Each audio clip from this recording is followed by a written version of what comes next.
বন্ধুসকল, আজি আমি আপোনালোকক পৃথিৱীৰ কিছুমান ঠাইৰ বিষয়ে জনাম য'ত সাধাৰণ মানুহ ভ্ৰমণ কৰা একেবাৰে নিষিদ্ধ। এইবোৰ হৈছে সেই ঠাই যিবোৰ কেৱল বিশেষ মানুহৰ বাবেহে মুকলি আছে। এই ঠাইবোৰৰ ৰহস্যময় কাহিনী আৰু ইয়াৰ ওপৰত আৰোপ কৰা নিষেধাজ্ঞা শুনি হয়তো আপুনি আচৰিত হ'ব। গতিকে আজিৰ ৰোমাঞ্চকৰ যাত্ৰা আৰম্ভ কৰোঁ আহক। আৰু যদি আপুনি এনে ভিডিঅ' ভাল পায় তেন্তে চেনেলটো ছাবস্ক্ৰাইব কৰি ৰাখিব। প্ৰথম নাম্বাৰটো হৈছে এৰিয়া 51। আমেৰিকাৰ নেভাডা মৰুভূমিত অৱস্থিত আৰু ইয়াক বিশ্বৰ অন্যতম ৰহস্যময় স্থান হিচাপে গণ্য কৰা হয়। এইটো হৈছে আমেৰিকান বায়ুসেনাৰ শীৰ্ষ গোপন সামৰিক ঘাটি। কোৱা হয় যে ইয়াত এলিয়ান আৰু UFOৰ সৈতে জড়িত গৱেষণা কৰা হয়। সাধাৰণ মানুহ ইয়ালৈ অহাটো সম্পূৰ্ণভাৱে নিষিদ্ধ আৰু ইয়াৰ চাৰিওফালে ঘূৰি ফুৰাও সম্ভৱ নহয়। ইয়াক চাব বিচৰা মানুহে ইয়াক বিশেষ দূৰত্বৰ পৰাহে চাব পাৰে। Number 2, snack island. ব্ৰাজিলৰ এই বিপদজনক দ্বীপটোৰ নাম শুনিলে গাঁৱৰ নোম শিয়ৰি উঠে। বিশ্বৰ আটাইতকৈ বিষাক্ত সাপ এই দ্বীপত পোৱা যায়। প্ৰতি মিটাৰত আপুনি কিছু সাপ বিচাৰি পাব। এই ঠাইখনৰ বিপদজনক অৱস্থাৰ প্ৰতি লক্ষ্য ৰাখি ব্ৰাজিল চৰকাৰে সাধাৰণ মানুহক ইয়ালৈ যোৱাত নিষেধাজ্ঞা আৰোপ কৰিছে। ইয়ালৈ গৱেষণাৰ বাবে কেৱল বিজ্ঞানীসকলেহে আহিব পাৰে। Number 3, চাৰ্টচি island.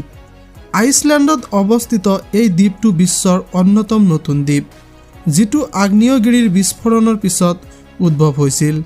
এই ঠাইখন কেৱল বিজ্ঞানীসকলৰ বাবেহে মুকলি আছে, যাতে তেওঁলোকে ইয়াৰ প্ৰাকৃতিক অৱস্থা, মাটি, উদ্ভিদ, জীৱ-জন্তুৰ বিষয়ে অধ্যয়ন কৰিব পাৰে। সাধাৰণ মানুহৰ ইয়ালৈ যোৱাটো কঠোৰভাৱে নিষিদ্ধ, যাতে প্ৰকৃতিৰ এই আচৰিত বিকাশৰ কোনো বাধা নোহোৱাকৈ বুজিব পৰা যায়। Number 4, north sentinel island. ভাৰতৰ আন্দামান দ্বীপপুঞ্জত অৱস্থিত নৰ্থ চেণ্টিনেল দ্বীপ বিশ্বৰ অন্যতম ৰহস্যময় স্থান। ইয়াত বসবাস কৰা জনজাতিটো বাহিৰৰ জগতৰ পৰা সম্পূৰ্ণভাৱে বিচ্ছিন্ন আৰু বাহিৰৰ মানুহৰ লগত কোনো ধৰণৰ যোগাযোগ ৰাখিব নিবিচাৰে। ইয়ালৈ মানুহক যাবলৈ দিয়া নহয়, কাৰণ বাহিৰৰ সংস্পৰ্শই তেওঁলোকৰ জীৱন বিপদত পেলাব পাৰে। এই জনগোষ্ঠীটোক বচাবলৈ চৰকাৰে এই ঠাইলৈ সাধাৰণ মানুহ অহাত নিষেধাজ্ঞা আৰোপ কৰিছে। Number 5, Vatican secret archives. বিশ্বৰ আটাইতকৈ পুৰণি আৰু গোপন নথিপত্ৰ ইয়াত সুৰক্ষিত ৰখা হৈছে। ভেটিকানৰ নিৰ্বাচিত লোকেহে এই নথিপত্ৰসমূহ চাব পাৰিব।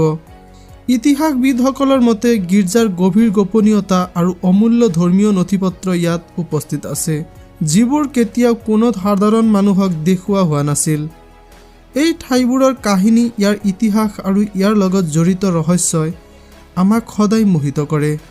বন্ধুসকল, ভিডিঅ'টো ভাল লাগিলে চেনেলটো লাইক আৰু ছাবস্ক্ৰাইব কৰিবলৈ নাপাহৰিব। আমি আপোনালোকৰ বাবে এনে ৰোমাঞ্চকৰ তথ্য আকৌ লৈ আহিম।